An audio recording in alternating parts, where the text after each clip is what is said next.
ॐ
सहना भवतु सहनौ भुनक्तु सह वीर्यङ्करवावहै तेजस्विनावधीतमस्तु मा विद्विषावहै। ॐ शान्तिः शान्तिः शान्तिः। ब्रह्मानन्दं परमसुखदं केवलं ज्ञानमूर्तिं द्वन्द्वातीतं गगनसदृशं तत्त्वमस्यादिलक्ष्यम् एकं नित्यं विमलमचलं सर्वधी साक्षिभूतं भावातीतं त्रिगुणरहितं सद्गुरुं तं नमामि। सदाशिवसमारम्भां शङ्कराचार्यमध्यमाम् अस्मदाचार्यपर्यन्तां वन्दे गुरुपरम्परां। श्रुतिस्मृतिपुराणानाम् आलयं करुणालयं नमामि भगवत्पादं शङ्करं लोकशङ्करं। शङ्करं शङ्कराचार्यं केशवं बादरायणं सूत्रभाष्यकृतौ वन्दे भगवन्तौ पुनः पुनः भगवन्तौ पुनः पुनः।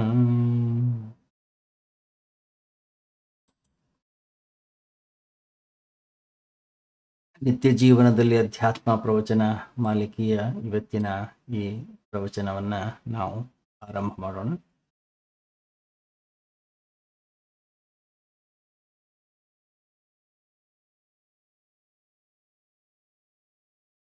ನಮ್ಮ ಈ ನಿತ್ಯ ಜೀವನದಲ್ಲಿ ಏನು ನಡೀತಾ ಇದೆ? ಕೆಲವರು ನಗ್ತಾರೆ, ಕೆಲವರು ಅಳ್ತಾ ಇದ್ದಾರೆ, ಕೆಲವರು ಜಗಳಾಡ್ತಾ ಇದ್ದಾರೆ, ಕೆಲವರಲ್ಲಿ ಘರ್ಷಣೆ, ಭಿನ್ನಾಭಿಪ್ರಾಯಗಳು. ಕೆಲವರು ಮಲಗಿದ್ದಾರೆ, ಕೆಲವರು ಎದ್ದಿದ್ದಾರೆ, ಕೆಲವರು ಮೂರ್ಛಾವಸ್ಥೆಯಲ್ಲಿದ್ದಾರೆ, ಕೆಲವರು ಹುಚ್ಚರಾಗಿ ಏನೇನೋ ಮಾತಾಡ್ತಾ ಇದ್ದಾರೆ.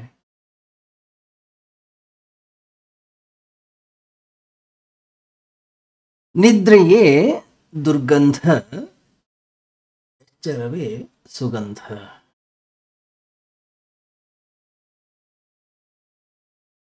ಯಾವ ವ್ಯಕ್ತಿ ಆಂತರಿಕವಾಗಿ ಜಾಗೃತನಾಗ್ತಾನೋ ಅವನ ಅಂತಃಕರಣದ ಒಳಗಡೆಗೆ ಕೇವಲ ದೀಪ ಮಾತ್ರ ಬೆಳಗೋದಲ್ಲ, ಆ ವ್ಯಕ್ತಿಯ ಅಂತಃಕರಣದಿಂದ ಒಂದು ಸುಗಂಧ ಕೂಡ ಹೊರಡಲಿಕ್ಕೆ ಶುರುವಾಗುತ್ತೆ.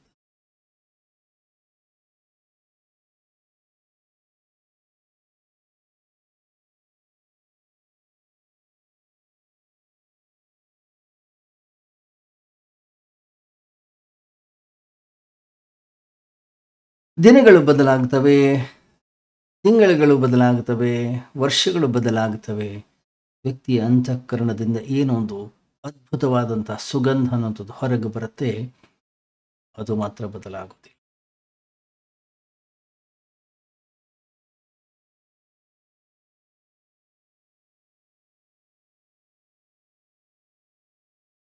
ಏನೇನೋ ಚರಿತ್ರೆಗಳನ್ನು ಬರೆದಿದ್ದಾರೆ, ಏನೇನೋ ಚರಿತ್ರೆಗಳನ್ನು ಬದಲಾಯಿಸಿದ್ದಾರೆ.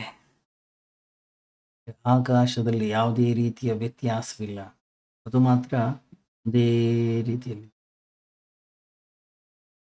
ಎಷ್ಟೋ ಜನ ಸಂತರಾಗಿ ಹೋಗಿದ್ದಾರೆ, ಎಷ್ಟೋ ಜನ ಬುದ್ಧ ಪುರುಷರಾಗಿ ಹೋಗಿದ್ದಾರೆ, ಎಷ್ಟೋ ಜನ ಮಹಾತ್ಮರುಗಳಾಗಿ ಹೋಗಿದ್ದಾರೆ.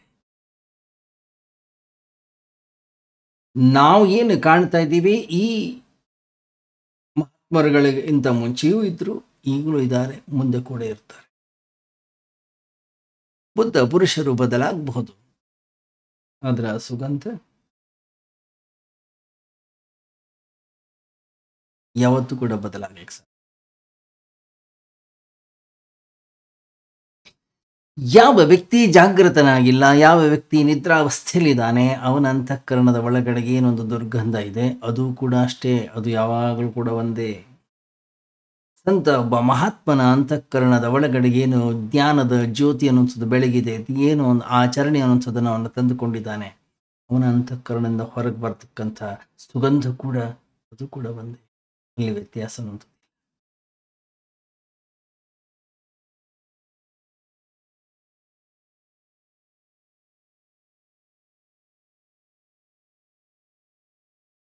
ಅದು ಶ್ರೀಗಂಧವೋ, ಅದು ಗುಲಾಬಿಯೋ, ಕಮಲವೋ, ಅದೊಂದು ಮಲ್ಲಿಗೆಯೋ, ಎಲ್ಲ ಸುಗಂಧಗಳು ಕೂಡ ಬಹಳ ಅದ್ಭುತ, ಬಹಳ ಸುಂದರ. ಅದೆಲ್ಲಕ್ಕಿಂತಲೂ ಒಬ್ಬ ವ್ಯಕ್ತಿ ಮುಕ್ತನಾದರೆ, ಒಬ್ಬ ವ್ಯಕ್ತಿ ಆತ್ಮತತ್ವವನ್ನು ಅರಿತರೆ, ಒಬ್ಬ ವ್ಯಕ್ತಿ ಸಂತತ್ವವನ್ನು ಗಳಿಸಿದರೆ, ಅದಕ್ಕಿಂತಲೂ ಶ್ರೇಷ್ಠವಾಗಿರ್ತಕ್ಕಂಥ ಸುಗಂಧ ಈ ಜಗತ್ತಿನಲ್ಲಿ ಇನ್ನೊಂದಿಲ್ಲ.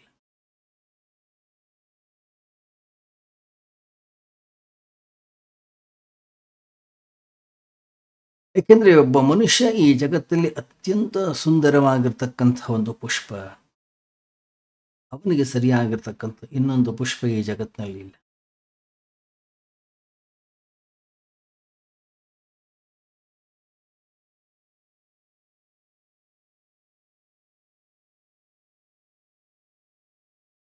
ಈ ಜಗತ್ತಿನಲ್ಲಿರ್ತಕ್ಕಂಥ ಏನೇನು ವಿಶೇಷತೆಗಳಿವೆ ಎಲ್ಲವೂ ಕೂಡ ಮನುಷ್ಯನಲ್ಲಿದೆ.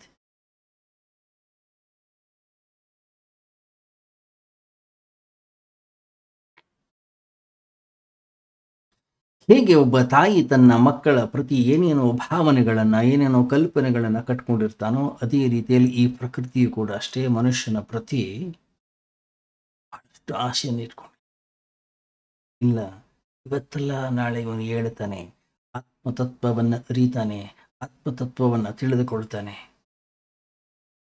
ಈ ಆತ್ಮತತ್ವದ ಸುಗಂಧವನ್ನೇ ಈ ಜಗತ್ತಿಗೆ ಅವನು ಹರಡ್ತಾನೆ.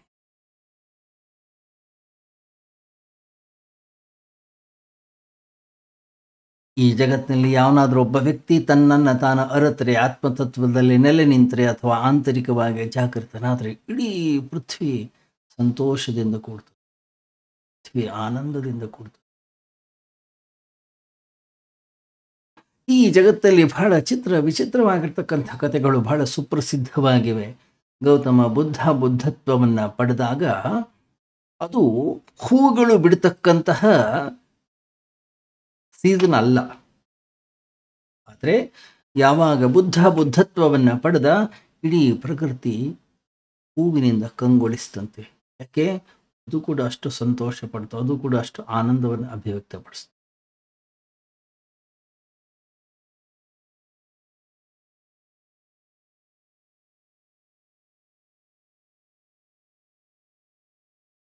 ಗಮನಿಸಿ, ಈ ಜಗತ್ತು ಎಲ್ಲವೂ ಕೂಡ ಸೇರ್ಕೊಂಡಿದೆ. ಇಲ್ಲಿ ನಾನು ಖುಷಿಯಾಗಿದ್ದರೆ ಜಗತ್ತು ಖುಷಿಯಾಗಿರುತ್ತೆ, ಜಗತ್ತು ಖುಷಿಯಾಗಿದ್ದರೆ ನಾವು ಕೂಡ ಖುಷಿಯಾಗಿರ್ತೀವಿ. ನಾವು ಈ ಜಗತ್ತಿನಲ್ಲಿ ದ್ವೀಪವಾಗಿಲ್ಲ, ನಾವೆಲ್ಲರೂ ಕೂಡ ಒಂದು ಅಖಂಡವಾಗಿರ್ತಕ್ಕಂತಹ ತತ್ವವಾಗಿವೆ. ಅಖಂಡತೆಯಿಂದ ಕೂಡ್ಕೊಂಡಿದ್ದೀವಿ ನಾವೆಲ್ಲರೂ. ಇಲ್ಲಿ ಯಾರು ಕೂಡ ಬೇರೆ ಬೇರೆ ಅಂತಕ್ಕಂಥದ್ದು ಇಲ್ಲವೇ ಇಲ್ಲ.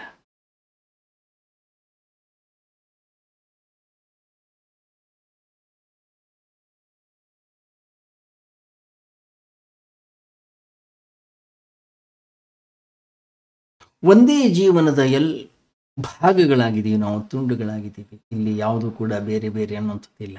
ಬೇರೆ ಬೇರೆ ಹಾಗೆ ಕಾಣಿಸ್ತದಷ್ಟೇ, ಗೋಚರವಾಗುತ್ತೆ, ಆದರೆ ಬೇರೆ ಬೇರೆ.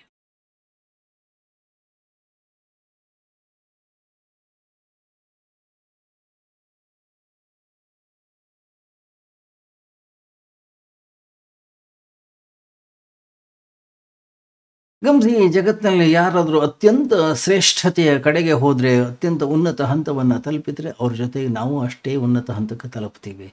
ಯಾರಾದರೂ ಒಬ್ಬ ವ್ಯಕ್ತಿ ಮೇಲಿಂದ ಕೆಳಗಡೆಗೆ ಬಿದ್ದರೆ ಗೊತ್ತಿಲ್ಲದೆ ನಾವು ಕೂಡ ಕೆಳಗೆ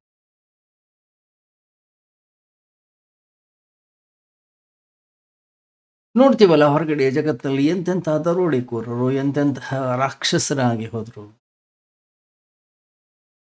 ಗೊತ್ತಿಲ್ಲದೆ ಅವರ ಜೊತೆಗೆ ನಾವು ಕೂಡ ಸೇರ್ಕೊಂಡಿದ್ದೀವಿ. ಎಂತೆಂಥ ದಾನಿಗಳಾಗಿ ಹೋದರು, ಎಂತೆಂಥ ಕರುಣಾವಂತರಾಗಿ ಹೋದರು, ಎಂತೆಂಥ ಶೀಲವಂತರಾಗಿ ಹೋದರು.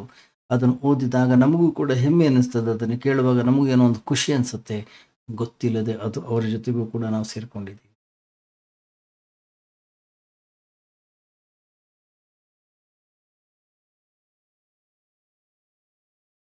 ಒಳ್ಳೆಯದರ ಜೊತೆಗೂ ನಾವಿದ್ದೀವಿ ಈ ಜಗತ್ತಿನಲ್ಲಿ. ದುರ್ಗಂಧದ ಜೊತೆ, ದುಷ್ಟರ ಜೊತೆ, ರಾಕ್ಷಸರ ಜೊತೆ, ಅವ್ರ ಜೊತೆಗೂ ಕೂಡ ನಾವಿದ್ದೀವಿ.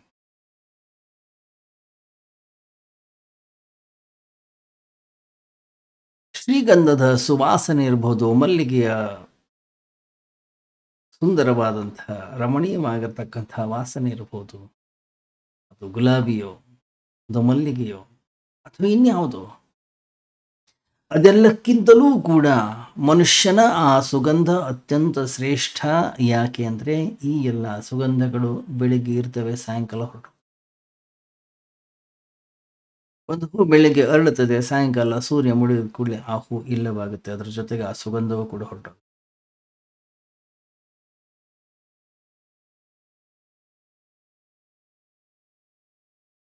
ಈ ಜಗತ್ತಿನಲ್ಲಿ ಏನಾದರೂ ಶಾಶ್ವತವಾಗಿರ್ತಕ್ಕಂಥ ತತ್ವ ಅನ್ನೋದು ಇದ್ರೆ, ಎಲ್ಲರ ಹೃದಯವನ್ನ ಬೆಳಗುತ್ತಾ ಇರ್ತಕ್ಕಂತಹ ಒಂದೇ ಒಂದು ಶುದ್ಧ ತತ್ವ, ಅದು ಬಿಟ್ಟು ಬೇರೆ ಯಾವುದು ಕೂಡ.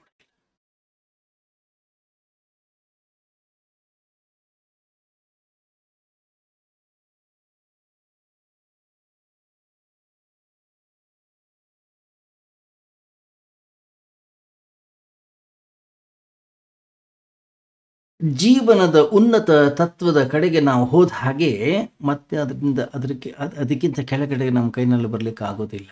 ಈ ಜಗತ್ತಲ್ಲಿ ಒಮ್ಮೆ ನಾವು ಏನು ತಿಳಿತೀವಿ, ಒಮ್ಮೆ ನಾವು ಏನು ಕಲಿತೀವಿ, ಮತ್ತೆ ನಾನು ಕಲ್ತಿಲ್ಲ ಅನ್ನೋ ಹಾಗಿಲ್ಲ. ಅದು ನಮ್ಮ ಜೀವನದ ಭಾಗವಾಗ್ಬಿಡುತ್ತೆ, ನಮ್ಮ ಜೀವನದ ಅಂಗವಾಗ್ಬಿಡುತ್ತೆ.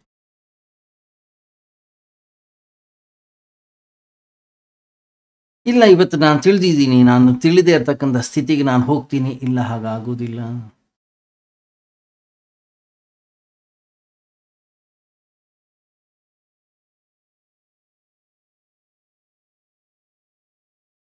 ಯಾವ ತತ್ವವನ್ನು ತಿಳ್ಕೊಂಡಿದ್ದೀವಿ, ಯಾವುದನ್ನು ನೋಡಿದ್ದೀವಿ, ಯಾವುದನ್ನು ಮುಟ್ಟಿದ್ದೀವಿ, ಮುಗೀತು. ಅದು ನಮ್ಮ ಅಂಗವಾಗಿಬಿಡುತ್ತೆ.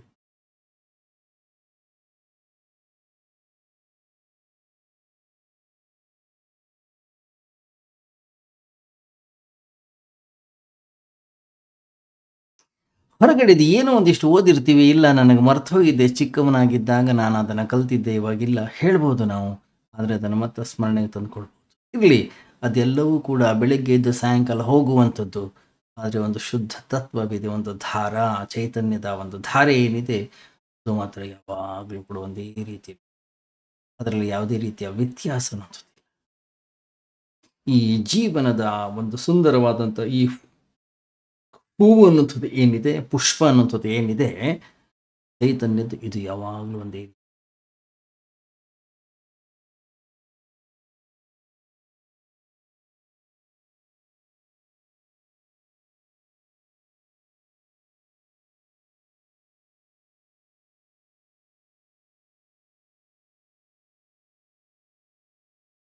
ಹೊರಗಡೆ ಜಗತ್ತಿನಲ್ಲಿರ್ತಕ್ಕಂತಹ ಪುಷ್ಪಗಳು ಅಥವಾ ಹೊರಗಡೆ ಜಗತ್ತಿನಲ್ಲಿರ್ತಕ್ಕಂತಹ ವಸ್ತುಗಳನ್ನು ಸಿಕ್ಕ ಕೂಡಲೇ ಸಂತೋಷ, ಸಿಗಲಿಲ್ಲ ಅಂದ್ಕೊಳ್ಳೆ ದುಃಖ, ಎಷ್ಟು ದಿವಸ ಹೀಗಿರೋದು?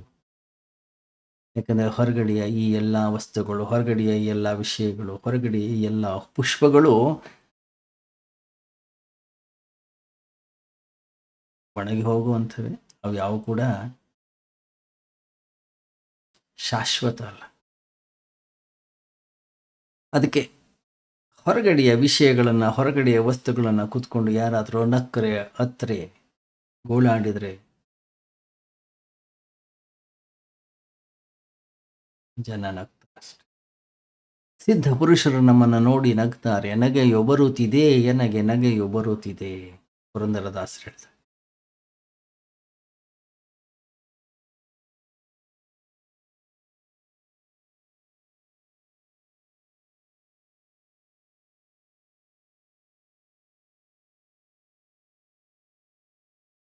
ಬೆಳಿಗ್ಗೆ ಇದ್ದಂತಹ ಪರಿಸ್ಥಿತಿ ಸಾಯಂಕಾಲ ತನಕ ಇರೋದಿಲ್ಲ, ಸಾಯಂಕಾಲ ಇದ್ದಂತಹ ಪರಿಸ್ಥಿತಿ ಬೆಳಿಗ್ಗೆ ಇರೋದಿಲ್ಲ. ಅದಕ್ಕೆ ತಾನೇ ನಾವು ಹೇಳ್ತಾ ಇರೋದು, ಬೆಳಿಗ್ಗೆ ಹೇಗಿತ್ತು ಈಗ ಹಾಗೆ ಇಲ್ಲ, ಈಗ ಬದಲಾಗಿದೆ. ಈಗ ಹೇಗಿದೆ ಮುಂದೆ ಹೀಗೆ ಇರೋಲ್ಲ, ಬದಲಾಗುತ್ತದೆ.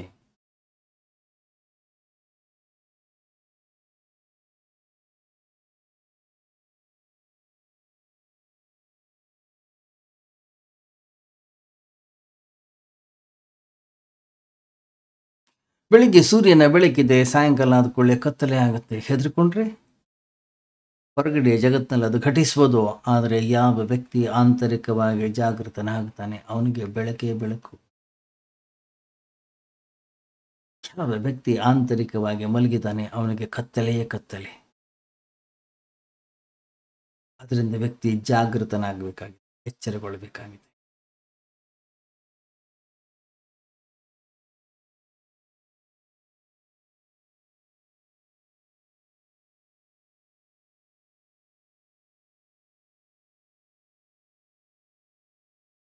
ಗಮನಿಸಿ ನೀವು, ಈ ಕಣ್ಣುಗಳಲ್ಲಿ ಏನೋ ಒಂದಷ್ಟು ಧೂಳು ಬೀಳುತ್ತದೆ, ಏನೋ ಒಂದಷ್ಟು ಕಸ ಬೀಳುತ್ತೆ, ಕಣ್ಣು ಮುಚ್ಚಿಕೊಳ್ತೀವಿ, ಇಡೀ ಜಗತ್ತು ನಮಗೆ ಕತ್ತಲೆ ಆಗುತ್ತೆ. ನನ್ನ ಕಣ್ಣು ಮುಚ್ಚೋದ್ರಿಂದ ನನಗೆ ಕತ್ತಲೆ ಆಗ್ಬೋದು, ಆದರೆ ಹೊರಗಡೆಗೆ ಬೆಳಕಿದೆ.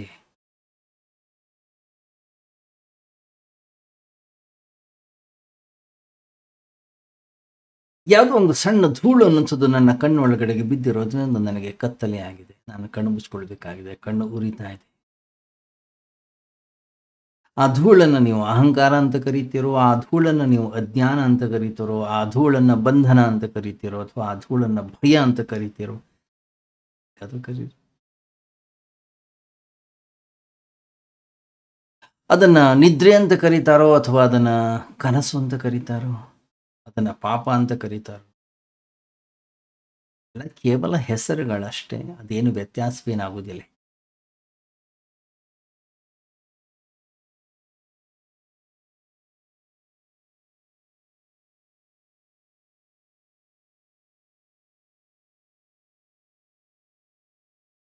ಐದು 5,000 ವರ್ಷಗಳ ಹಿಂದೆ ಭಗವಂತ ಶ್ರೀಕೃಷ್ಣನಿದ್ದ, ಅವನೇನು ಹೇಳಿದ್ದ ಅದನ್ನೇ ಬುದ್ಧ ಹೇಳ್ದ. ಅದನ್ನೇನು ಹೇಳಿದ ಅದನ್ನೇ ಇತ್ತೀಚಿನ ನಮ್ಮ ಋಷಿ ಮುನಿಗಳು ಅಥವಾ ನಾವು ಕಂಡಂತಹ ಋಷಿ ಮುನಿಗಳು, ಸಂತರು, ಮಹಾತ್ಮರು ಅದನ್ನೇ ಹೇಳಿದ್ದಾರೆ. ಯಾಕೆ? ಅಲ್ಲಿ ಸುಗಂಧ ಅನ್ನುವಂಥದ್ದು ಬೇರೆ ಇಲ್ಲ.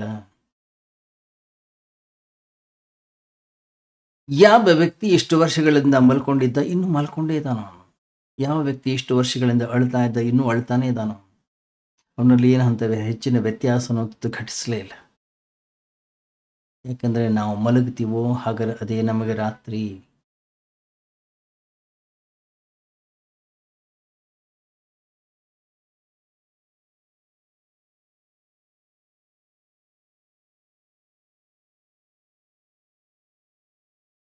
ನಾವು ಮಲಗುತ್ತೀವಿ ಅದಕ್ಕೋಸ್ಕರ ಕತ್ತಲೆ ಇದೆ, ಅಥವಾ ನಾವು ಹೇಳ್ತೀವಿ ಅದಕ್ಕೋಸ್ಕರ ಬೆಳಗಿದೆ. ಇಲ್ಲ, ಬೆಳಕು ಯಾವಾಗಲೂ ಇದೆ, ಅದಕ್ಕೆ ನಾವು ಹೇಳಬೇಕಾಗಿದೆ.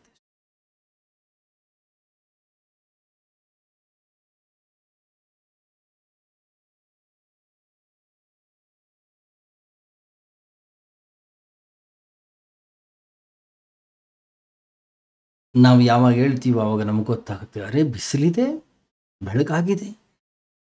ನಾವು ಮಲಗಿದ್ವಿ ಆದ್ರಿಂದ ನಮಗೆ ಅಂಧಕಾರ. ಜನ ಕೇಳ್ತಾರೆ, ಸ್ವಾಮೀಜಿ ಪರಮಾತ್ಮ ಎಲ್ಲಿದ್ದಾನೆ?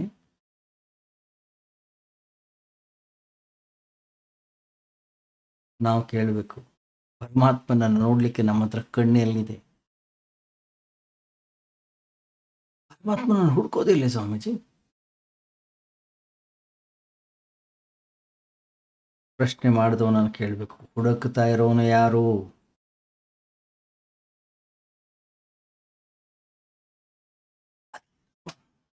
ಪರಮಾತ್ಮನ ಮೇಲೆ ಯಾಕೋ ಒಂದು ನಂಬಿಕೆ, ಶ್ರದ್ಧೆ, ಭರವಸೆನೇ ಬರ್ತಾ ಇಲ್ಲ. ಯಾಕೆಂದ್ರೆ ಕಾಣಿಸೋದೇ ಇಲ್ಲ, ನಮ್ಮ ಅನುಭವಕ್ಕೆ ಸಿಗ್ತಾ ಇಲ್ಲ.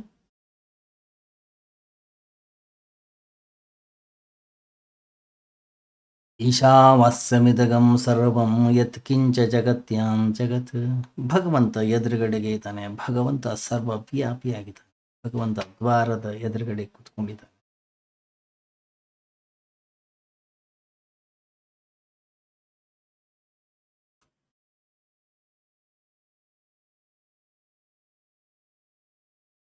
ನಾವು ಕಣ್ಣು ಮುಚ್ಕೊಂಡು ಕೂತ್ಕೊಂಡ್ರೆ ಎಲ್ಲಿ ಕಾಣಬೇಕು ಹೇಳಿ ಭಗವಂತ?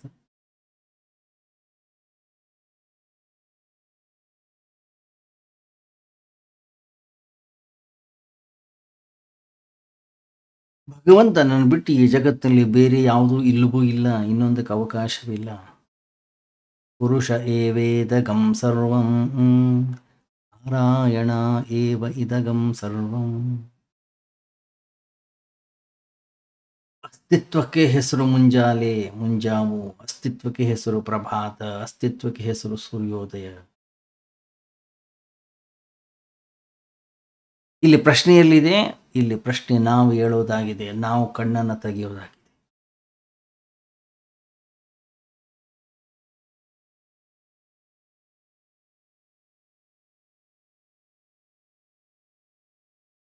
ಯಾವಾಗ ನನ್ನ ಕಣ್ಣು ತೆಗೀತೋ ಹೂವು ಅರಳಿದ ಹಾಗೆ ಸುಗಂಧ ಬೀರ್ಲಿಕ್ಕೆ ಶುರು ಆಗುತ್ತೆ.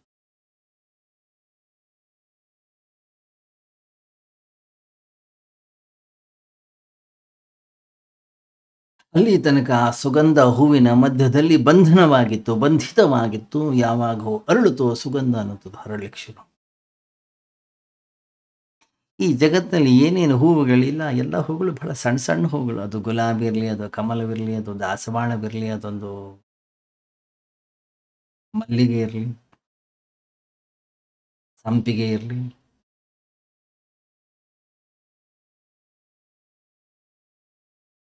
ಎಷ್ಟಿದೆ ಅವುಗಳ ಸಾಮರ್ಥ್ಯ ಬಹಳ ಕಡಿಮೆ. ನೋಡಿ, ನೀವು ಎಲ್ಲೋ ದಾರಿಯಲ್ಲಿ ನಡ್ಕೊಂಡು ಹೋಗ್ಬೇಕಾದ್ರೆ ಅಂತೀವಿ, ಓ ಇವರು ಪಾರಿಜಾತದ ಗಿಡ ಇದ್ದಾಗಿದೆ. ಯಾಕೆ? ಅದರ ಪರಿಮಳ ಬರುತ್ತೆ. ಸ್ವಲ್ಪ ದೂರ ಅಷ್ಟೆ. ಇಲ್ಲೆಲ್ಲೋ ಸಂಪಿಗೆ ಮರ ಇರೋ ಕಾಣಿಸುತ್ತೆ. ಹೌದು, ಯಾಕೆ? ಅದರ ಸುಗಂಧ. ಗುಲಾಬಿಯ ಸುಗಂಧ ಎಷ್ಟು ದೂರ? ಸ್ವಲ್ಪ ದೂರ, ಸ್ವಲ್ಪ ಹೊತ್ತು.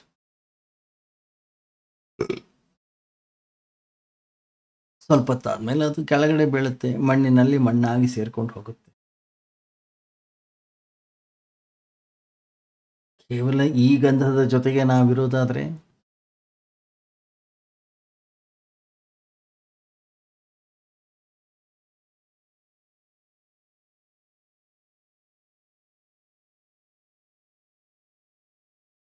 ಈ ಗಂಧದ ಜೊತೆಗೆ ನಾವು ಅಸೀಮ ತತ್ವದ ಕಡೆಗೆ ಹೋಗಬೇಕಾಗಿದೆ. ಶಾಶ್ವತವಾಗಿರ್ತಕ್ಕಂಥ ಸುಗಂಧದ ಕಡೆಗೆ.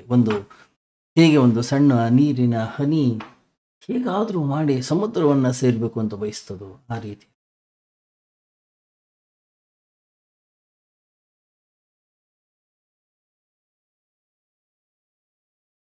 ಗಮನಿಸಿ, ನಾವು ನೋಡಲಿಕ್ಕೆ ಬಹಳ ಚಿಕ್ಕವರಾಗಿರಬಹುದು, ಆದರೆ ನಮ್ಮ ಎಲ್ಲರ ಒಳಗಡೆಗೆ ಅಸೀಮವಾಗಿರ್ತಕ್ಕಂಥ ಒಂದು ತತ್ವ.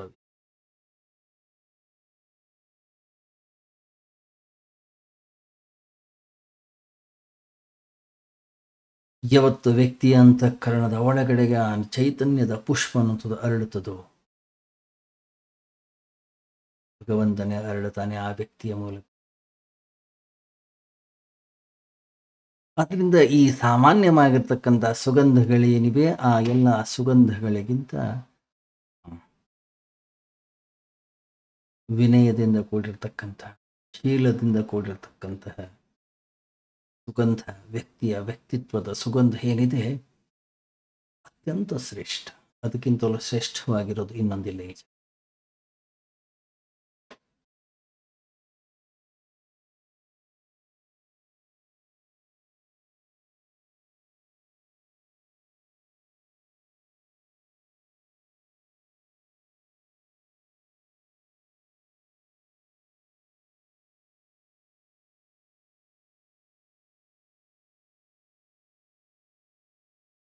ಏನು ಮಾಡೋದು, ನಮ್ಮ ಅಂತಃಕರಣದ ಒಳಗಡೆಯ ಆ ಪುಷ್ಪವನ್ನು ಅರಳಲಿಕ್ಕೆ ನಾವು ಬಿಡೋದೇ ಇಲ್ಲ. ಎಲ್ಲೋ ಹಣದ ಹಿಂದೆ, ಎಲ್ಲೋ ಹೆಣ್ಣಿನ ಹಿಂದೆ, ಎಲ್ಲೋ ಐಶ್ವರ್ಯದ ಹಿಂದೆ, ಎಲ್ಲೋ ಅಧಿಕಾರದ ಹಿಂದೆ, ಎಲ್ಲೋ ವಸ್ತುಗಳ ಹಿಂದೆ, ವಿಷಯಗಳ ಹಿಂದೆ, ವ್ಯಕ್ತಿಯ ಹಿಂದೆ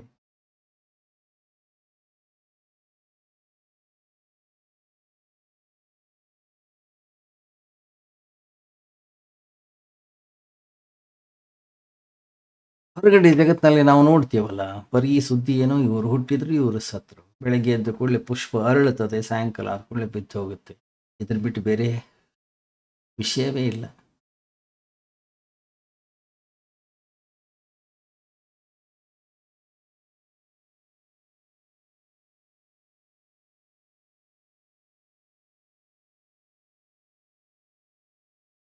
ವ್ಯಕ್ತಿಯ ಅಂತಃಕರಣದ ಒಳಗಡೆ ಇರ್ತಕ್ಕಂತಹ ಪುಷ್ಪ ಯಾವಾಗ ಅರಳುತ್ತದೋ, ಮೃತ್ಯುವಲ್ಲ ಅಮೃತತ್ವವನ್ನು ಉಪಲಬ್ಧಿಯನ್ನು ಹೊಂದುತ್ತಾನೆ, ಪಡಿತಾನೆ.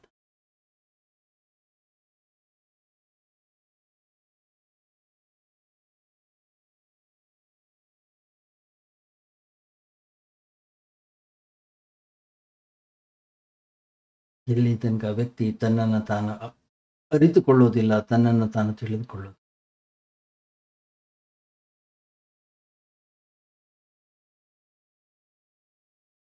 ಮೊಗ್ಗ ಆಗಿರ್ತಕ್ಕಂಥ ಹೂ ತಾನು ಅರಳೋದಿಲ್ಲ ಅಂತ ಹೇಳಿ ಸ್ಟ್ರೈಕ್ ಮಾಡಿದ ಹಾಗೆ ಏನಾಗುತ್ತೆ, ಅದು ಅರಳಲಿಲ್ಲ, ಸತ್ತು ಹೋಗುತ್ತೆ. ಅದರ ಸುಗಂಧ ಹೊರಗೆ ಬರ್ಲಿಕ್ಕೆ ಸಾಧ್ಯ.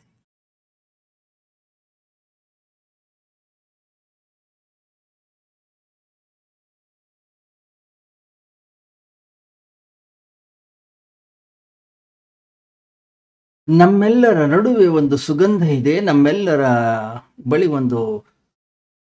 ಒಂದೊಂದು ಪುಷ್ಪವಿದೆ. ಆ ಪುಷ್ಪವನ್ನು ಅರಳಿಸಬೇಕು ಅಂತಂದ್ರೆ ಅದರ ಅರ್ಥ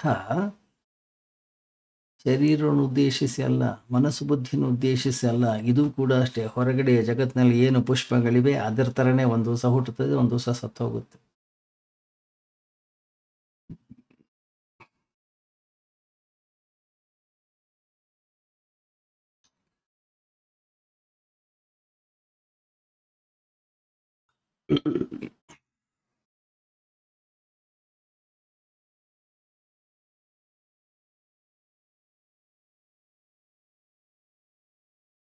ಎಲ್ಲಿ ತನಕ ವ್ಯಕ್ತಿಯ ಅಂತಃಕರಣದ ಒಳಗಡೆಗೆ ಅಹಂಕಾರ ಅನ್ನಿಸ್ತಿದೆಯೋ ಅಲ್ಲಿ ತನಕವೂ ಕೂಡ ದುರ್ಗಂಧ.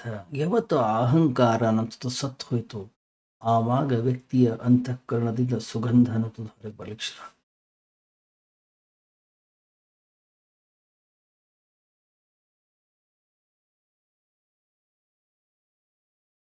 ಯಾವತ್ತು ನಮ್ಮ ಅಹಂಕಾರ ಅನ್ನಿಸೋದು ಇಲ್ಲವಾಯ್ತು,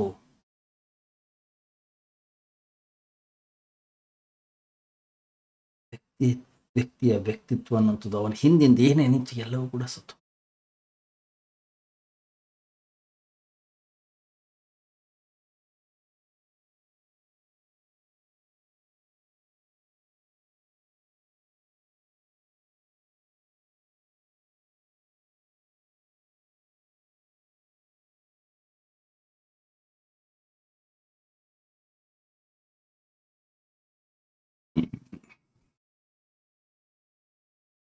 ನೀವು ಗಮನಿಸಬಹುದು ಅನೇಕ ಸಂತ ಮಹಾಂತರ ಜೀವನ ಚರಿತ್ರೆಗಳನ್ನು ಓದ್ತೀವಿ ನಾವು. ಅದು ಸಿದ್ಧಾರೂಢರು ಇರ್ಬೋದು, ಶಿಶುನಾಳ ಶರೀಫರದ್ದು ಇರ್ಬೋದು, ಗದಗದ ಮಡಿವಾಳೇಶ್ವರ ಇರ್ಬೋದು, ಬ್ರಹ್ಮ ಚೈತನ್ಯ ಮಹಾರಾಜರು ಇರ್ಬೋದು, ಸಮರ್ಥ ರಾಮದಾಸ್ ಇರ್ಬೋದು, ಬುದ್ಧ ಇರ್ಬೋದು, ಮಹಾವೀರನಿರ್ಬೋದು, ಆಚಾರ್ಯ ಶಂಕರ್ ಇರ್ಬೋದು.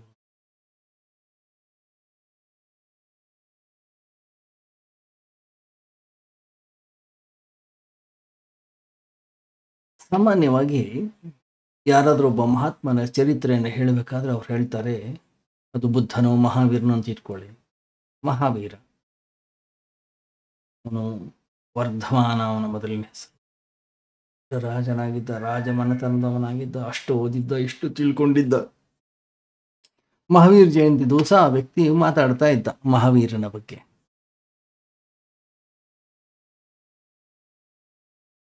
ಅವನು ಎಲ್ಲಿ ಹುಟ್ಟಿದ, ಹೇಗೆ ಬೆಳೆದ, ಅವನ ವಿದ್ಯಾಭ್ಯಾಸ ಅನ್ನೋದು ಹೇಗಾಯಿತು, ಅವನು ಏನೇನು ಕಷ್ಟಪಟ್ಟ. ಅವ್ರು ಹೇಳಿದ್ರು, ಜನ ಕೂತ್ಕೊಂಡಿರೋರೆಲ್ಲ ಚಪ್ಪಾಳೆ ತಟ್ಟಿದ್ರು. ಬ್ಯೂಟಿಫುಲ್, ಎಷ್ಟು ಚೆನ್ನಾಗಿ ಹೇಳಿದ್ರು. ಪಕ್ಕದಲ್ಲಿ ಮತ್ತೊಬ್ಬ ವ್ಯಕ್ತಿ ಕೂತಿದ್ದ. ಅವನು ಹೇಳ್ದ, ಹೇಯ್, ನೀವು ಮಹಾವೀರ ಬಗ್ಗೆ ಮಾತಾಡಲಿಲ್ಲ, ಬರೀ ವರ್ಧಮಾನನ ಬಗ್ಗೆ ಮಾತಾಡಿದ್ರಿ.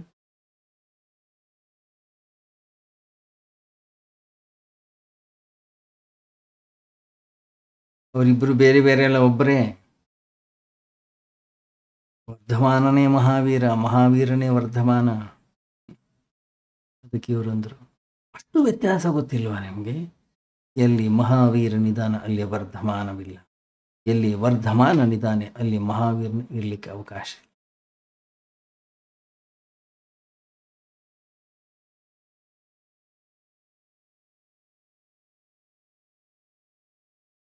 ವರ್ಧಮಾನ ಸತ್ತನೋ, ಹಾಗಾದರೆ ಮಹಾವೀರನ ಉದಯವಾಯಿತು.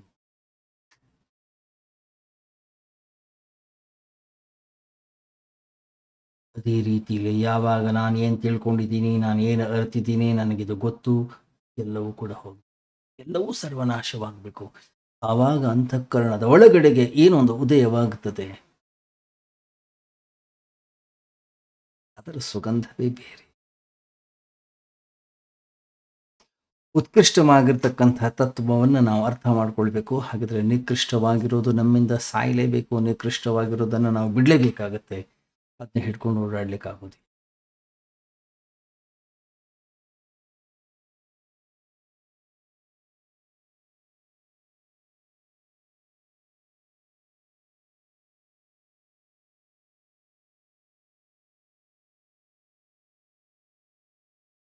ಯಾವಾಗ ನಿಕೃಷ್ಟವಾಗಿರುವುದನ್ನು ನಾವು ಬಿಡ್ತೀವೋ ಆವಾಗ ಮಾತ್ರ ಭಗವಂತನ ಅರಿವು ನಮಗಾಗಲಿ.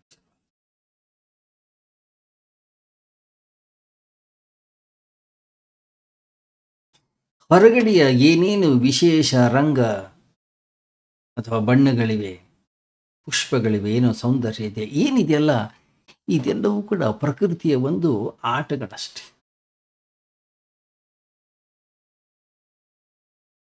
ರೂಪದ ಕನಸುಗಳು ಬೇರೆ,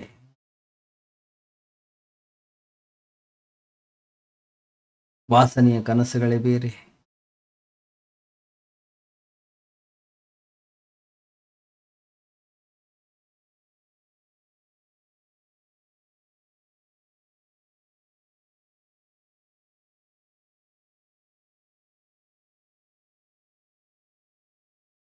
ಯಾವಾಗ ವ್ಯಕ್ತಿ ನಿದ್ರೆಯಿಂದ ಏಳ್ತಾನೋ, ಯಾವಾಗ ವ್ಯಕ್ತಿ ಜಾಗೃತನಾಗ್ತಾನೋ, ಅವನು ಇದೇ ಜಗತ್ತಿನಲ್ಲಿ, ಇದೇ ಜೀವನದಲ್ಲಿ ಬ್ರಹ್ಮನನ್ನು ಪಡೆದುಕೊಳ್ತಾನೆ, ಬ್ರಹ್ಮನನ್ನು ಅರಿತಾನೆ.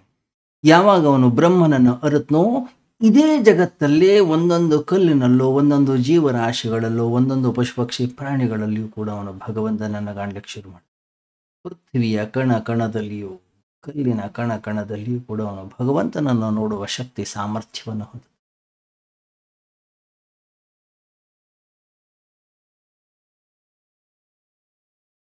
ಯಾವ ವ್ಯಕ್ತಿ ಆಂತರಿಕವಾಗಿ ಜಾಗೃತನಾಗಿದ್ದಾನೆ, ಇದೇ ಜಗತ್ತಿನಲ್ಲಿ ಅವನಿಗೆ ಭಗವಂತ ಕಾಣಿಸ್ಲಿಕ್ಕೆ ಶುರುವಾಗ್ತಾನೆ.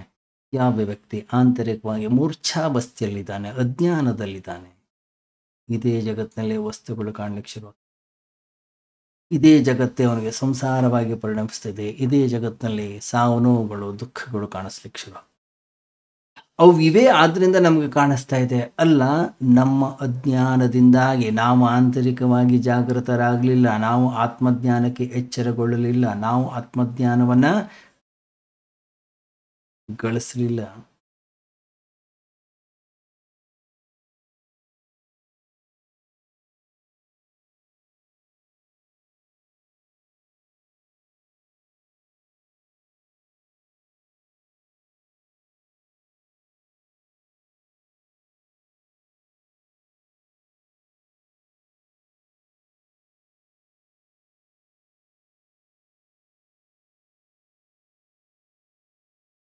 ಒಂದು ಶಬ್ದ ಇದೆ, ಕೇಳಿರ್ಬೋದು ನೀವು, ಶೀಲ, ಶೀಲವಂತ.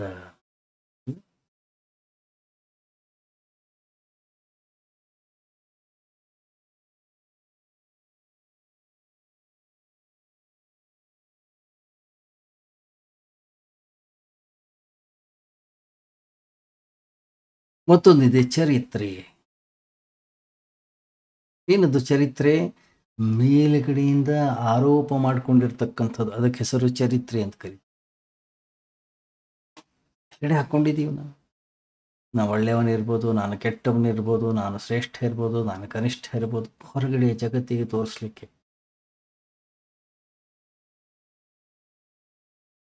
ಶೀಲ ಅಂದ್ರೇನು? ಅಂತಃಕರಣದ ಆಳದಿಂದ ಹೊರಗೆ ಬಂದಂತಹದೊಂದು ಗಂಗೆ. ಚರಿತ್ರೆ ಅಂದ್ರೇನು? ನಾವು ಮಾಡ್ಕೊಂಡಿದ್ದೀವಿ, ಇಂತಿಂಥ ಕಡೆಗೆ ಹೀಗಿರಬೇಕು, ಇಂತಿಂಥ ಕಡೆಗೆ ಈ ರೀತಿಯ ವ್ಯವಹಾರ ಇರಬೇಕು, ಇಂತಿಂಥ ಕಡೆಗೆ ಈ ರೀತಿಯ ರೀತಿ ನೀತಿಗಳು ನಮಗಿರಬೇಕು ಅಂತೇಳಿ.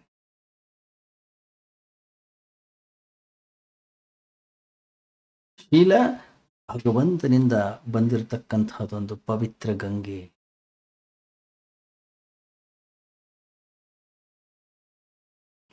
ನಾವು ಈ ಜಗತ್ತಲ್ಲಿ ಒಂದಿಷ್ಟು ಆಯೋಜನೆಗಳನ್ನು ಮಾಡ್ತೀವಿ, ಅದನ್ನೇ ಕಾಪಾಡ್ಕೊಂಡು ಬರ್ತೀವಿ.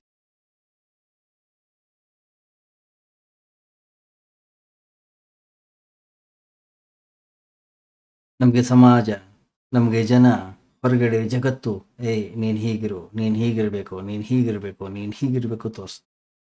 ಅದರ ಪ್ರಕಾರ ನಾವು ಇರುವಂತಹ ಪ್ರಯತ್ನವನ್ನು ಮಾಡ್ತೀವಿ. ಒಂದು ವೇಳೆ ಆ ರೀತಿಯಲ್ಲಿ ಇರಲಿಲ್ಲ ಅಂದರೆ ಈ ಜಗತ್ತು ನಮ್ಮನ್ನು ಬೇರೆ ದೃಷ್ಟಿಕೋನದಿಂದ ನೋಡು.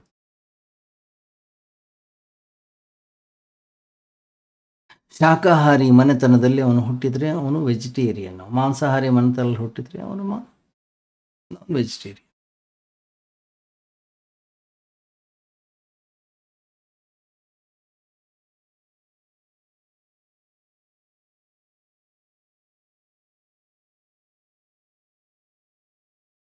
ಅವ್ರು ಮಾಡಿದ್ದು ಇವನಿಗೆ ಪಾಪ ಅನಿಸುತ್ತೆ, ಇವ್ರು ಮಾಡಿದ್ದು ಅವನಿಗೆ ಪಾಪ ಅನ್ನಿಸ್ಲಿಕ್ಕೆ ಶುರು ಆಗುತ್ತೆ.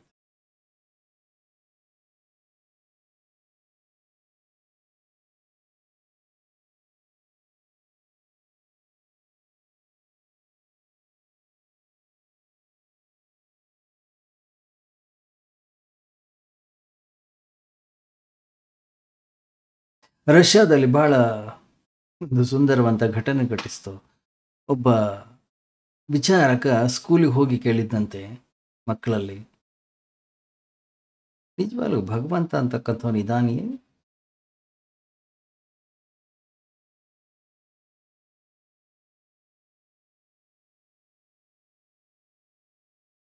ತಕ್ಷಣ ಒಂದು ಹುಡುಗ ಎದ್ದು ಹೇಳ್ದ, ಮುಂಚೆ ಇದ್ದ, ಇವಾಗ ಇಲ್ಲ, ಇವಾಗ ಅವನು ಸತ್ತು ಹೋಗಿದ್ದಾನೆ, ಈಗ ಅವನ ಅವೈಲೇಬಿಲಿಟಿ ಇಲ್ಲ. ಇವಾಗಿಲ್ಲ, ಇಲ್ಲ ಇವಾಗಿಲ್ಲ. ಯಾಕೆ?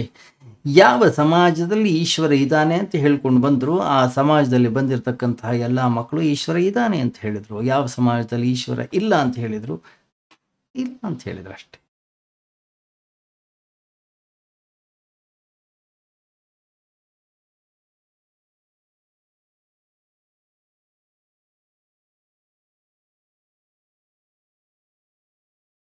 ಗಮನಿಸಿ, ಸಮಾಜ ಏನು ಮಾಡುತ್ತೆ ಅದನ್ನು ನಾವು ಮಾಡ್ತಾ ಹೋಗ್ತೀವಿ. ಗಮನಿಸಿ, ನೀವು ಪಾಶ್ಚಾತ್ಯ ರಾಷ್ಟ್ರಗಳಲ್ಲಿ ಹೆಂಡವನ್ನು ಕುಡಿಯೋದು ಅಪರಾಧವೇನಲ್ಲ, ಅದರಿಂದ ಅಲ್ಲಿ ಮಕ್ಕಳು ಕೂಡ ಕುಡಿತಾರೆ, ಅದು ಅಪರಾಧ ಅನಿಸ್ಕೊಳ್ಳೋದಿಲ್ಲ. ಯಾಕೆ? ಸಮಾಜ ಹೇಳ್ಕೊಟ್ಟಿದೆ ನಮಗೆ. ಇಷ್ಟು ಕುಡಿದ್ರೆ ಅಪರಾಧ ಏನಲ್ಲ, ಕುಡಿಬೋದು.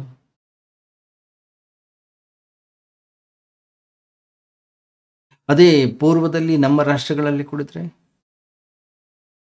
ಅದೊಂದು ಅಪರಾಧ.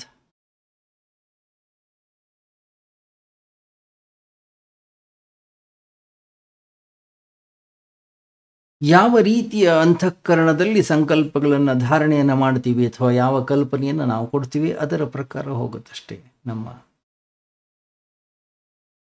ಜೀವನ.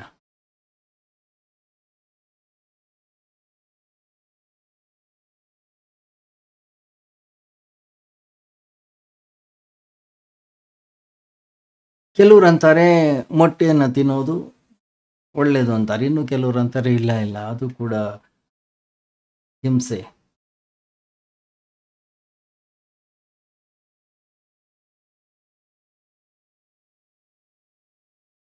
ಕೆಲವು ಸಮಾಜಗಳಿವೆ, ಆ ಸಮಾಜದಲ್ಲಿ ಆ ಹುಡುಗನಿಗೆ ಹುಡುಗಿ ಕೊಡಬೇಕಾದ್ರೆ ಹುಡುಗನ ತಂದೆ ಕೇಳ್ತಾನಂತೆ, ಎಷ್ಟು ಜನರ ಕೊಲೆ ಮಾಡಿದೀಯ, ಮಿನಿಮಮ್ 4 ಕೊಲೆ ಆದರೂ ಮಾಡಿದರೆ ನಿನಗೆ ನನ್ನ ಮಗಳನ್ನು ಕೊಡ್ತೀನಿ ನಾನು, ಯಾಕಂದರೆ ನನ್ನ ಮಗಳಿಗೆ ಏನಾದರೂ ಕಷ್ಟ ಬಂದರೆ ಕಾಪಾಡುವ ಶಕ್ತಿ ಇದೆಯೋ ಇಲ್ಲೋ ನೋಡ್ಬೇಕು ನಾನು. ಅಲ್ಲಿ ಅದು ಅಪರಾಧವಲ್ಲ, ಆದರೆ ನಮ್ಮ ಸಮಾಜದಲ್ಲಿ ಅದು ಅಪರಾಧ.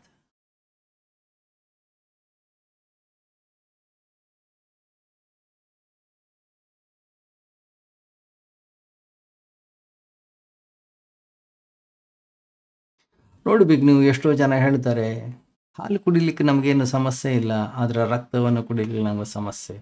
ಕೆಲವರು ವಾದ ಮಾಡ್ತಾರೆ, ಅರೆ ಅದು ಪ್ರಾಣಿಯಿಂದಲೇ ಬಂದಿದ್ದು, ಇದು ಕೂಡ ಪ್ರಾಣಿಯಿಂದಲೇ ಬಂದಿದ್ದು, ಇದನ್ನು ಖುಷಿಯಾಗಿ ಕುಡಿತೀರಿ, ಅದನ್ನು ಯಾಕೆ ಖುಷಿಯಾಗಿ ಕುಡಿಯೋದಿಲ್ಲ?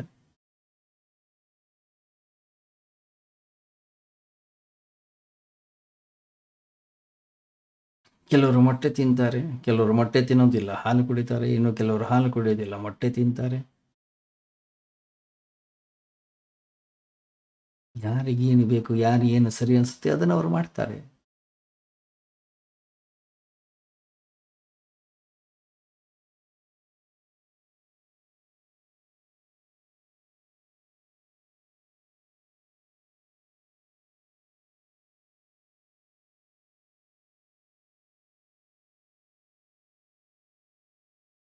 ಏನಿದೆಲ್ಲ ನಮ್ಮ ನಂಬಿಕೆಗಳು, ನಮ್ಮ ವಿಶ್ವಾಸ.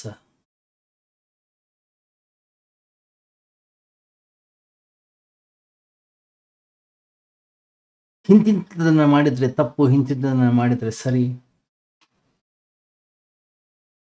ಗಮನಿಸಿ, ನಾವು ಯಾವ ಮನೆಯಲ್ಲಿ ಹುಟ್ಟಿದ್ದೀವಿ, ಯಾವ ಮನೆಯ ಸಂಸ್ಕಾರವಿದೆ, ಯಾವ ರೀತಿಯ ಒಂದು ಉಪದೇಶ ನಮಗೆ ಘಟಿಸಿದೆ,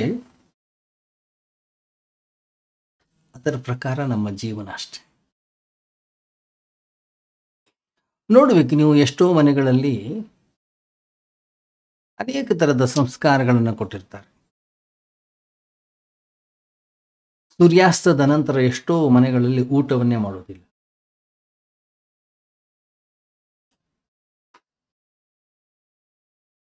ಎಷ್ಟೋ ವರ್ಷಗಳಿಂದ ಅಭ್ಯಾಸವನ್ನು ಮಾಡ್ಕೊಂಡು ಬಂದಿರ್ತಾರೆ.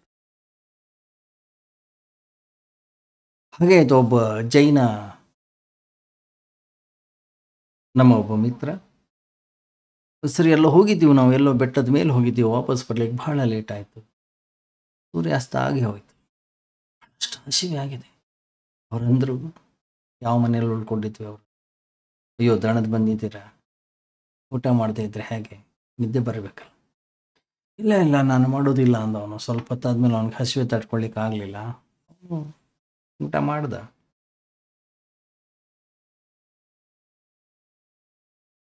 ಇಷ್ಟು ವರ್ಷಗಳ ಕಾಲ ಸೂರ್ಯೋದಯ ಸೂರ್ಯಾಸ್ತ ಆದ್ಮೇಲೆ ಊಟ ಮಾಡಿರಲಿಲ್ಲ ಅವನು.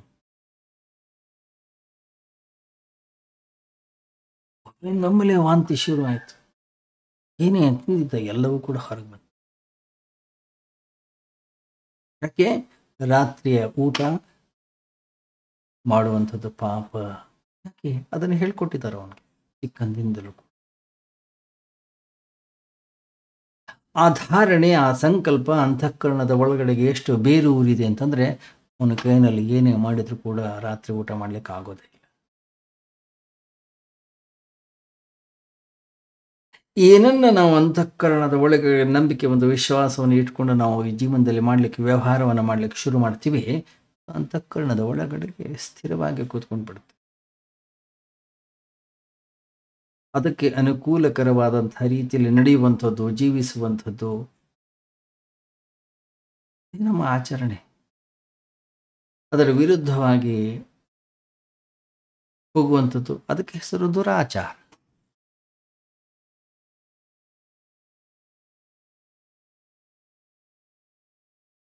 ಹಾಗಾದ್ರೆ ಶೀಲ ಅಂದ್ರೆ ಏನು?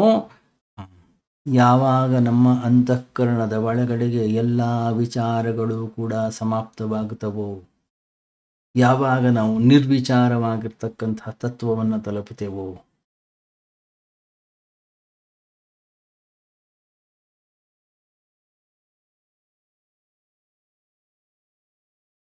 ಯಾವಾಗ ಅಂತಃಕರಣ ಸಮಾಧಿಸ್ಥವಾಗುತ್ತದೋ, ಆವಾಗ ಏನು ಆ ಶೂನ್ಯ ಭಾವದಿಂದ ಏನು ಹೊರಗಡೆ ಬರುತ್ತೆ ಅದಕ್ಕೆ ಹೆಸರು ಶೀಲ.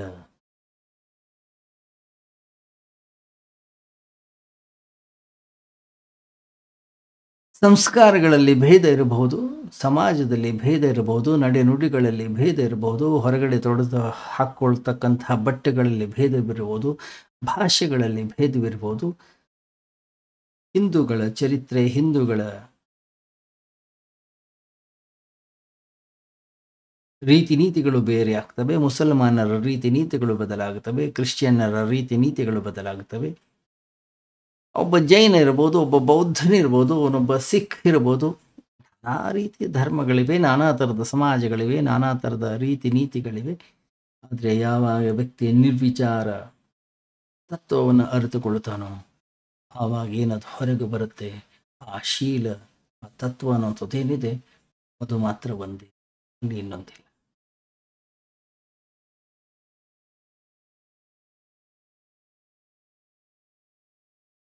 ಗಮನಿಸಿ ನೀವು ಹೊರಗಡೆ ಜಗತ್ತಿನಲ್ಲಿ ಭೂಮಿಯನ್ನು ಅಗಿತಾರೆ, ಭೂಮಿಯನ್ನು ಅಗಿದ್ರೆ ಸ್ವಲ್ಪ ಅಗದು ಕೂಡಲೇ ನೀರು ಬಂದರೆ ಆ ನೀರು ಪರಿಶುದ್ಧವಲ್ಲ, ಆ ನೀರನ್ನು ಎತ್ತಿ ಬಿಸಾಡ್ತೀವಿ. ಯಾಕಂದರೆ ಗೊತ್ತಿಲ್ಲ, ಅದು ಚರಂಡಿ ನೀರೇ ಇರ್ಬೋದು. ಯಾವಾಗ ಆಳಕ್ಕೆ ಇಳಿತೀವಿ, ಎಷ್ಟು ಆಳಕ್ಕೆ ಹೋಗ್ತೀವಿ, ನೀರು ಅಷ್ಟು ಪರಿಶುದ್ಧವಾದಂಥ.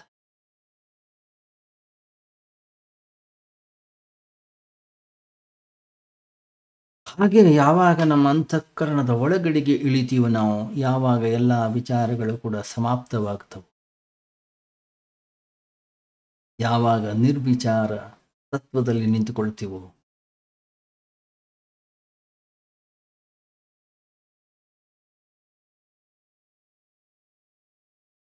ಆವಾಗ ಏನೊಂದು ಅರಳುತ್ತದೆ, ಆವಾಗ ಏನೊಂದು ಹೊರಗೆ ಬರ್ತದೆ, ಆ ಪುಷ್ಪ, ಅದಕ್ಕೆ ಹೆಸರು ಶೀಲ.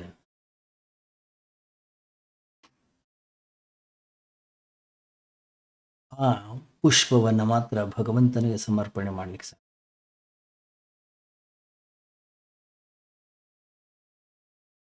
ಸಮಾಜ ಕೊಟ್ಟಿದ್ದಲ್ಲ, ಜನರು ಕೊಟ್ಟಿದ್ದಲ್ಲ. ಮತ್ತೆ ಆ ವ್ಯಕ್ತಿ ತನ್ನ ಒಳಗಡೆಗೆ ತಾನು ಇಳಿಬೇಕು, ಅಂತಃಕರಣದ ಆಳದಲ್ಲಿ ಇಳಿಬೇಕು.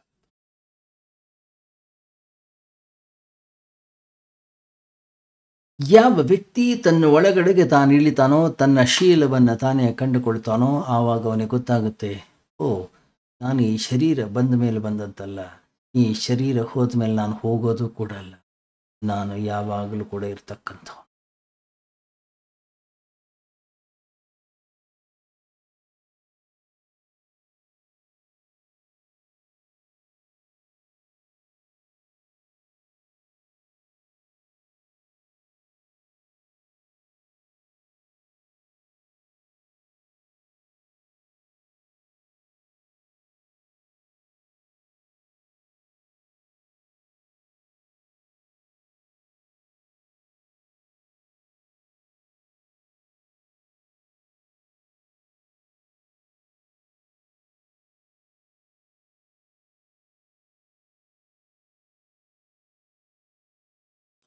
ಒಮ್ಮೆ ಒಬ್ಬ ಗುರು ಮತ್ತು ಶಿಷ್ಯರು ಒಂದು ತೀರ್ಥಯಾತ್ರೆಗೆ ಹೋಗಿದ್ರು. ಆ ತೀರ್ಥಯಾತ್ರೆಯಲ್ಲಿ ಅವ್ರದ್ದು ಏನೋ ಒಂದು ವ್ರತ ಇತ್ತು ಅಂತಂದರೆ, ಇಲ್ಲ ಕೇವಲ ನಾವು ಹಣ್ಣುಗಳನ್ನು ಮಾತ್ರ ಸ್ವೀಕರಿಸ್ತೀವಿ, ಬೇರೆ ಎಲ್ಲ ರೀತಿಯಲ್ಲಿ ಉಪವಾಸ, ಯಾವುದೇ ರೀತಿಯ ಆಹಾರದ ಸ್ವೀಕಾರ ಅನ್ನೋದು ಇಲ್ಲ.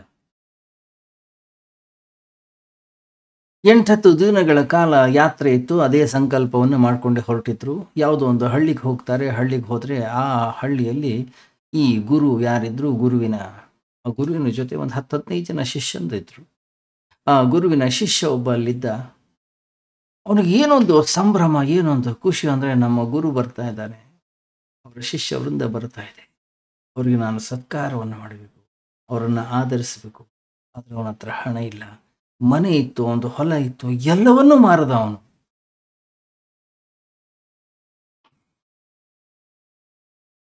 ದೊಡ್ಡದಾಗಿ ಬಂದಂಥವ್ರಿಗೆ ಒಳ್ಳೆ ರೀತಿಯ ಸ್ವಾಗತವನ್ನ ಮಾಡ್ದ, ಅವರನ್ನ ಕರೆಸ್ದ, ಬಹಳ ಅದ್ಭುತವಂತ ಆಹಾರವನ್ನು ವ್ಯವಸ್ಥೆ ಮಾಡಿದ್ದ. ಅವನಂದ, ದಯವಿಟ್ಟು ಬನ್ನಿ ನಮ್ಮ ಆತಿಥ್ಯವನ್ನು ಸ್ವೀಕರಿಸಿ.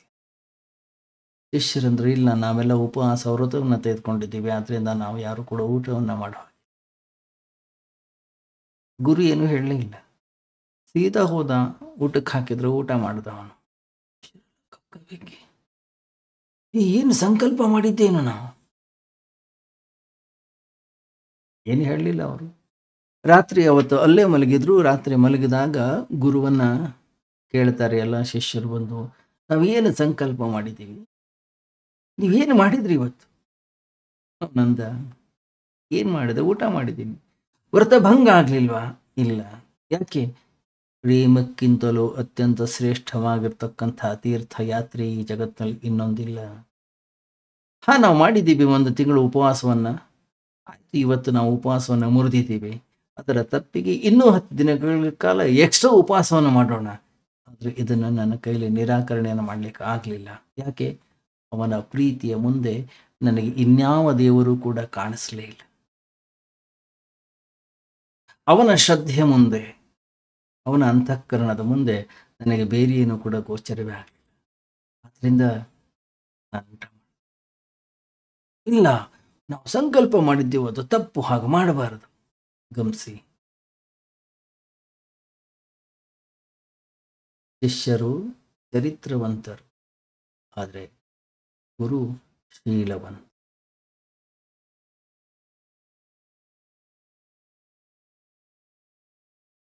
ಶೀಲವಂತ ಯಾವಾಗಲೂ ಕೂಡ ಅಷ್ಟೇ ತನಗ ತಾನೇ ಮಾಲೀಕನಾಗಿರ್ತಾನೆ.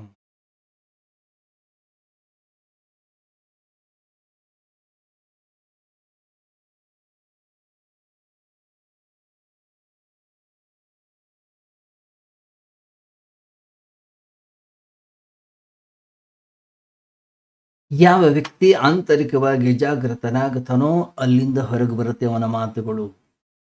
ಆದ್ರಿಂದ ಕೇವಲ ಚರಿತ್ರೆಯೇ, ಹೊರಗಡೆಯ ಆಚರಣೆಗಳೇ ಯಾವ ವ್ಯಕ್ತಿಗೆ ಪ್ರಾಮುಖ್ಯತೆಯನ್ನು ಪಡ್ಕೊಂಡಿದೆಯೋ ಅಂಥವನನ್ನು ಚರಿತ್ರವಾನ್ ಅಂತ ಕರಿತೀವಿ.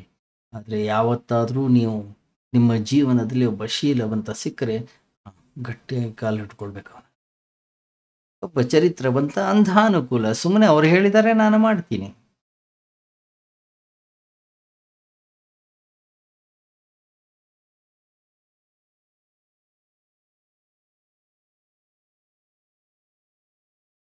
ಎಷ್ಟೋ ಬಾರಿ ಹೊರಗಡೆಗೆ ನಮ್ಮ ರೀತಿ ನೀತಿಗಳು ಬದಲಾಗಿರ್ತವೆ, ಒಳಗಡೆ ನಾವು ಬೇರೆಯಾಗಿರ್ತೀವಿ. ಹೊರಗಡೆಗೆ ನಾವು ನಗನಗ್ತಾ ಇರ್ಬೋದು, ಒಳಗಡೆಗೆ ಕುದೀತಾ ಇರ್ಬೋದು, ನಮಗೆ ಗೊತ್ತಿಲ್ಲ.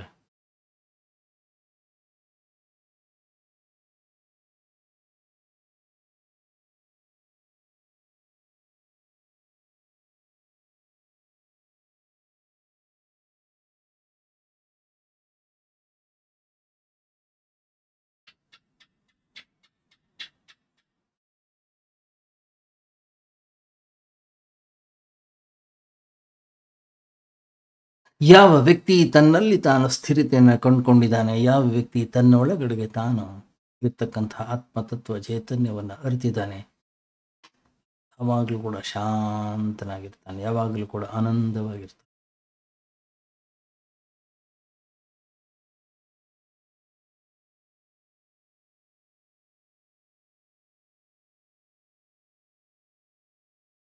ಯಾವ ವ್ಯಕ್ತಿ ಆಚರಣೆ ಕೇವಲ ಹೊರಗಡೆ ಇದೆಯೋ ಯಾವಾಗಲೂ ಕೂಡ ಒತ್ತಡದಲ್ಲಿರ್ತಾನೆ, ಯಾವಾಗಲೂ ಕೂಡ ದುಃಖದಲ್ಲಿರ್ತಾನೆ.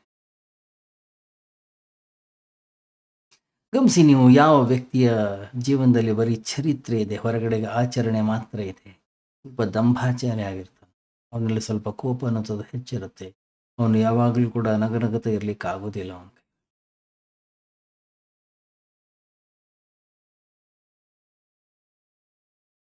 ಒಬ್ಬ ಶೀಲವಂತ ಸಹಜವಾಗಿರ್ತಾನೆ, ಅವನಲ್ಲಿ ತರ್ಕವಿಲ್ಲ, ಅವನಲ್ಲಿ ನ್ಯಾಯವಿಲ್ಲ, ಅವನಲ್ಲಿ ಬೇರೆ ಯಾವುದಕ್ಕೂ ಕೂಡ ಅವಕಾಶವಿಲ್ಲ.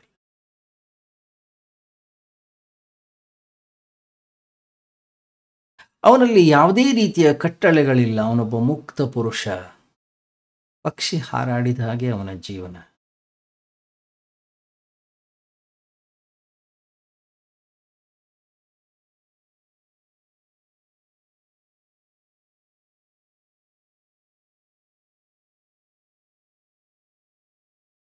ಶೀಲ ಅಂದ್ರೆ ಏನು? ಸಣ್ಣ ಮಗು ಇದ್ದ ಹಾಗೆ. ಮಗುವನ್ನು ನೋಡಿ ನೀವು, ಮಗು ಎಷ್ಟು ಸರಳವಾಗಿದೆ ಅಂತಂದ್ರೆ ಒಳಗೊಂದು ಹೊರಗೊಂದು ಅನ್ನೋಂಥದ್ದು ಇಲ್ಲ. ಅದರಿಂದ ನಾವು ಮಕ್ಕಳನ್ನ ದೇವರಿದ್ದ ಹಾಗೆ ಅಂತ ಹೇಳಿ.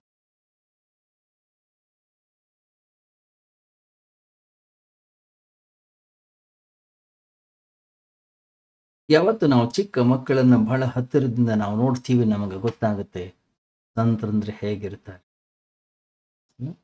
ಬಾಲವತ್ ಪಿಶಾಚವತ್ ಉನ್ಮತ್ತವತ್ ಅನ್ನೋಂಥ ರೀತಿಯ ವ್ಯಾಖ್ಯಾನವನ್ನು.